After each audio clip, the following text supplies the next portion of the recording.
এই দেখো তো তোমার আম্মা আমার ফোনে বারবার কেন ফোন দিচ্ছে? ও, আমার ফোনটা তো বন্ধ, এই জন্যই তোমাকে মনে হয় ফোন দিচ্ছে। আচ্ছা দেখি তো কেন ফোন দিছে। হ্যালো, হ্যাঁ বলো, কি হয়েছে? বারবার কেন ফোন দিতেছো?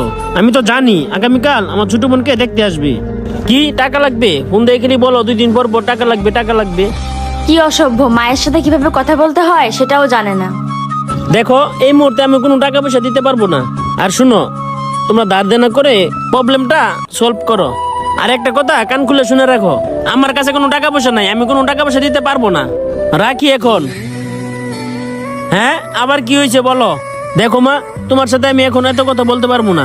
ঢাকা শহরে আমি আমার ওয়াইফকে নিয়ে নিজে চলতে পারি না, সময় মতো আমি রুম ভাড়া দিতে পারি না। তোমাদেরকে এই মুহূর্তে আমি টাকা দেবো কই থেকে? এমনিতেই আমার ওয়াইফকে নিয়ে ঢাকার শহর চলতে অনেক কষ্ট হয়ে যায়, আর আমি এখন কোনো টাকা পয়সা দিতে পারবো না। শোনো মা, মাসের 10 তারিখ আসুক, তারপর চিন্তা করে দেখবো টাকা